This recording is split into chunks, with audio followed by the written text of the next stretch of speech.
Current political party हो या कोई और पार्टी हो, उसको तो ये हक है कि कहे जो चाहे उसके मन में है। मैंने जो बात कही थी वो सिंपल चीज़ थी, थोड़ा बहुत इतिहास मैंने भी पढ़ा है। जिसने ये बात हो रही है क्या महमूद गजनी की है?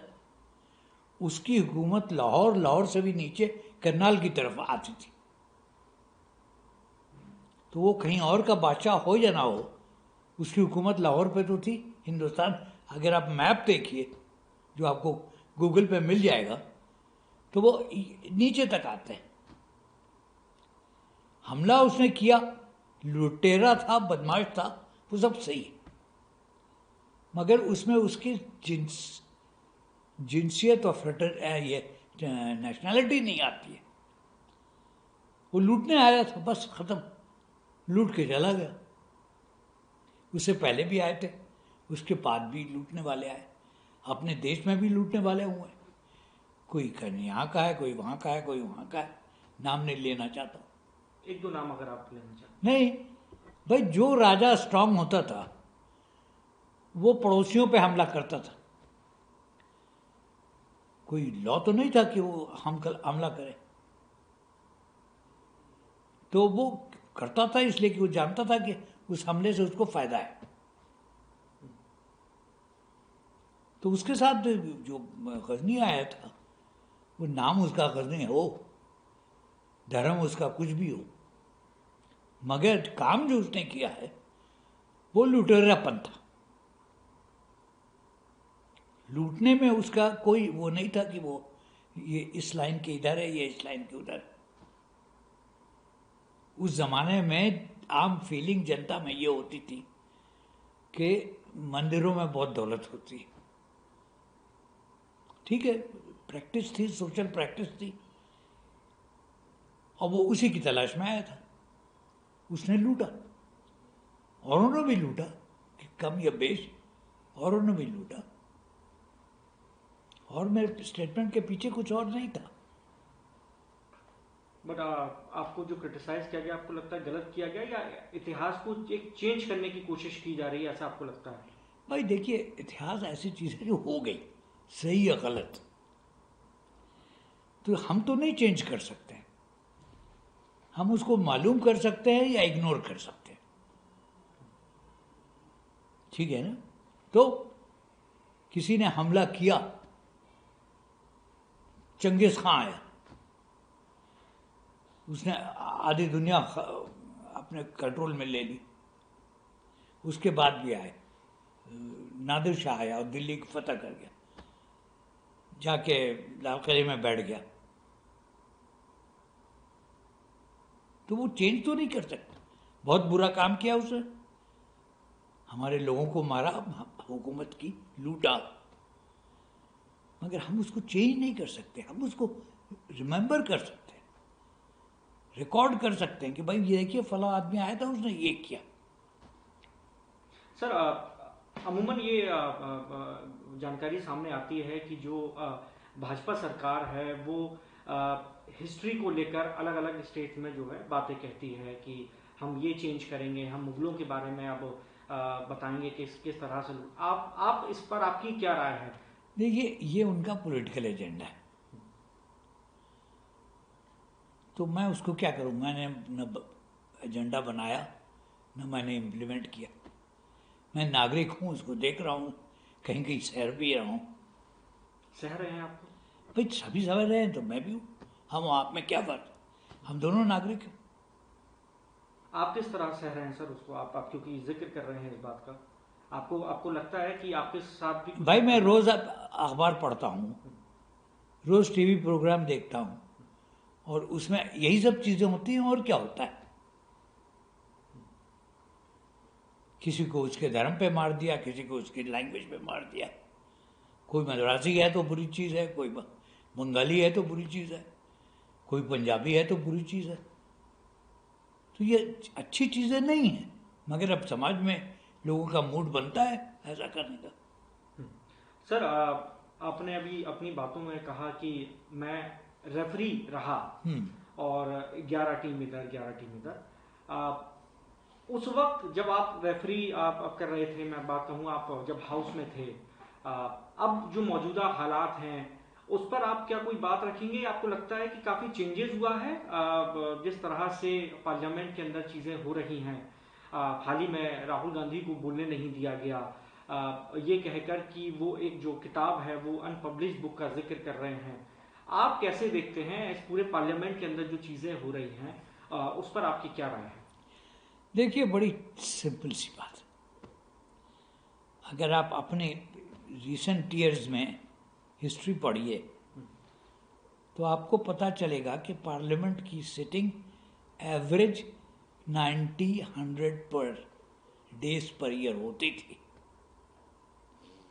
अब 50-60 डेज होती है।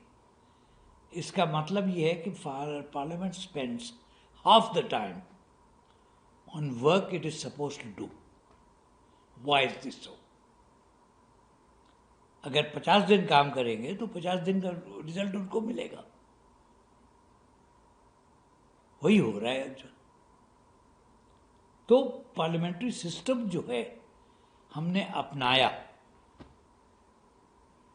और बहुत हमने प्राइड के साथ कहा कि हमने ये सिस्टम अपनाया। हमारे यहाँ जब यूनिवर्सल सफरेज लिखी गई तो बहुत से यूरोप के देशों में नहीं थी ये, मगर उसको चलाने के लिए जो प्रीकंडीशंस थे वो हमने पूरे नहीं किए। इलेक्शन हमने ज़रूर करवाए, बिल्कुल सही है, अब भी करवाते हैं, मगर इलेक्शन के ऑर्गेनाइजेशन में जो टोटल मशीनरी होती है वो ढीली पड़ गई है। आप इलेक्शन कमीशन का जिक्र कर रहे हैं? सिर्फ इलेक्शन कमीशन नहीं, सरकार का इन टोटलिटी कर रहा हूँ।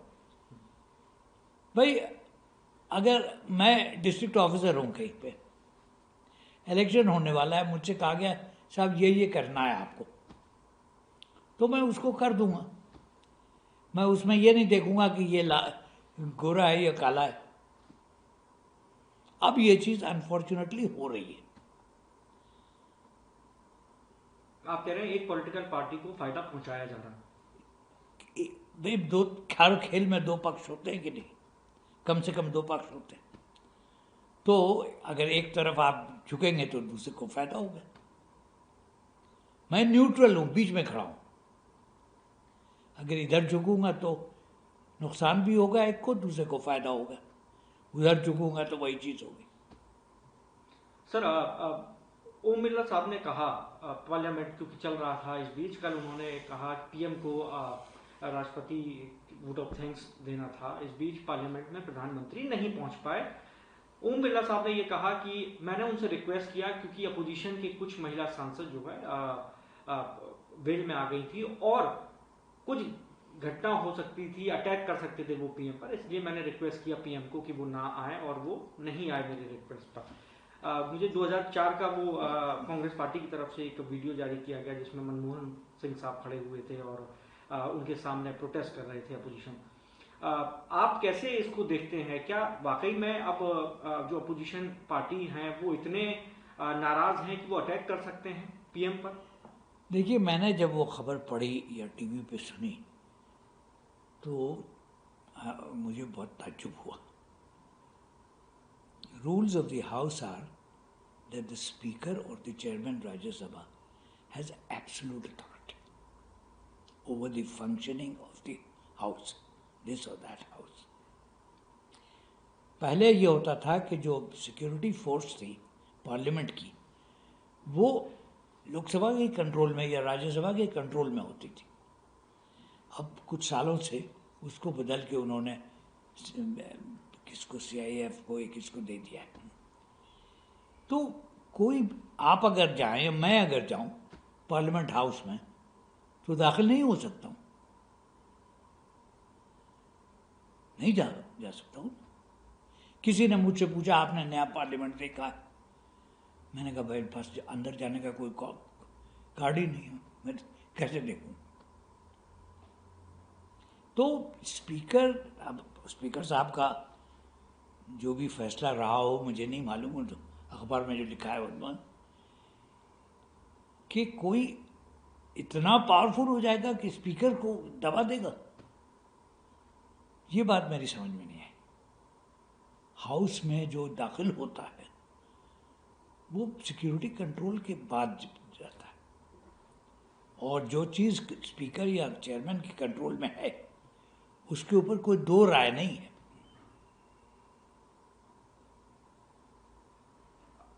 सर आपको लगता है कि, क्योंकि अमूमन ये देखा गया कि अपोजिशन पार्टी स्पीकर साहब, जैसे राहुल गांधी ने कहा कि आप ही बता दीजिए मैं क्या बोलूं, स्पीकर साहब से कहा, आपको लगता है कि पक्षपात है पार्लियामेंट के अंदर भी? क्योंकि आपने बहुत करीब से देखा है, इसलिए मैं आपसे ये पूछ रहा हूँ। भाई मैं आपको इसीलिए तो बता रहा हूं कि 10 साल में मेरे सामने कोई ऐसी बात नहीं हुई।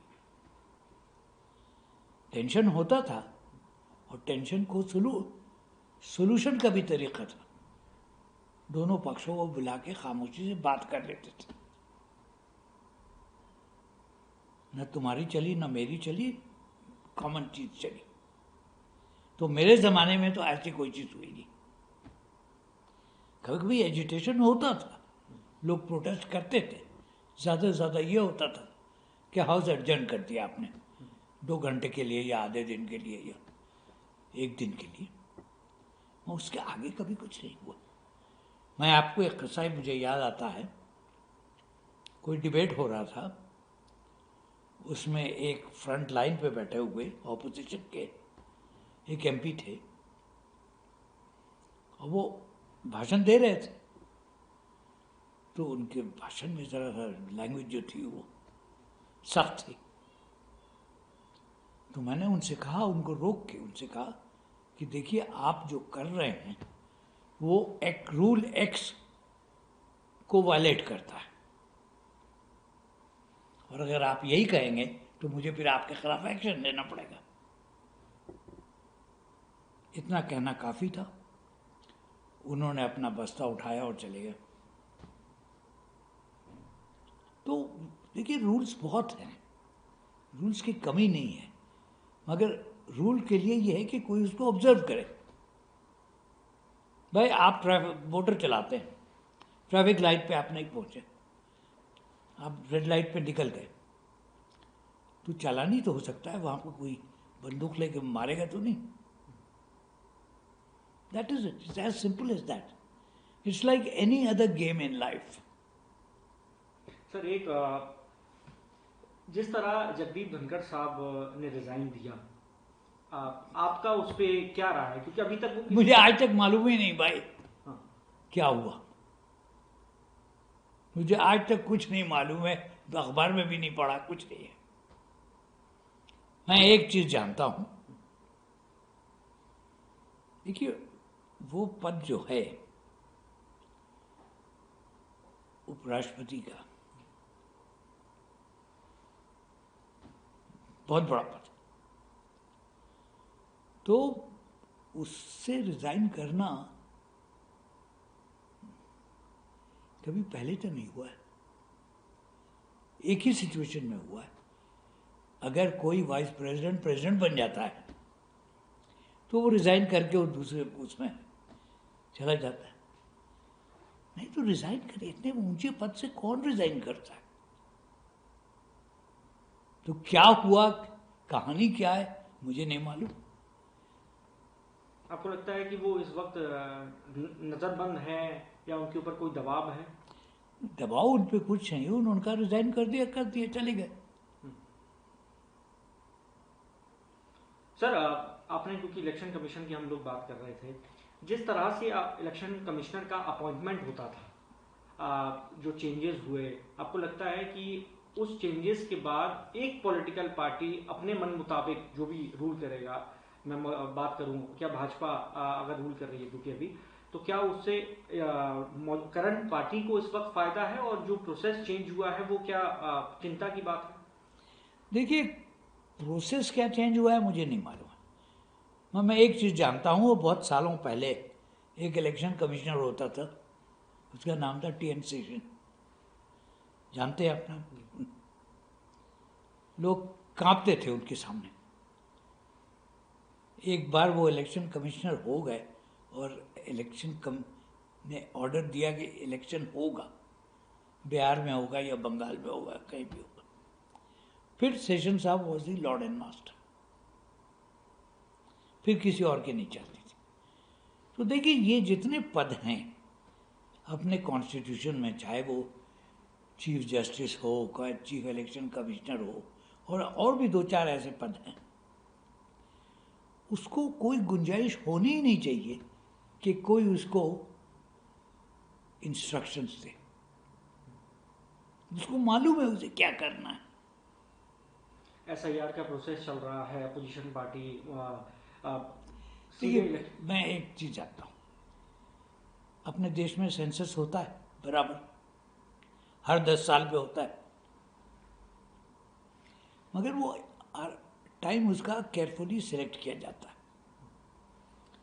जैसे कि एक चीज़ कि भाई सेंसस ऐसे वक्त नहीं होगा जब स्कूलों में इम्तहान हो रहे हो, सेंसस ऐसे वक्त नहीं होगा जबकि मौसम बहुत ख़राब होता है। तो हर चीज़ का वक्त होता है। अगर आपको वोटर लिस्ट रिवाइज करनी है, और करने की ज़रूरत होती है हमेशा, 10 लोग मर जाते हैं, तो 10 की जगह अगर 10 और नागरिक नहीं आए हैं तो उनकी लिस्ट ज़रूर बननी चाहिए, मगर उसको इलेक्शन से 2 दिन पहले क्यों करें? भाई देश में लोग एक जगह तो रहते नहीं हैं। कोई मजदूर है, बिहार में है, नौकरी के लिए बम्बई जाता है, तो उसका वोट मिला है नहीं मिला, किसी और ने इस्तेमाल कर लिया नहीं करा, ये सब चीज़ें आराम से होती हैं, जल्दी में नहीं होती हैं। अपोजिशन का आरोप है कि एक वर्ग का वोट काटने की कोशिश है SIR के थ्रू, और ये भी आरोप है कि जो हम लोगों को वोट देते हैं, यानी जो विपक्ष को वोट देते हैं, उस पर भी अटैक है, और ये सीधे सीधे इसमें भाजपा जिम्मेदार है। अब भाई ये सब पॉलिटिकल डिटेल्स की बातें मैं नहीं जानता, because I am not in the political game.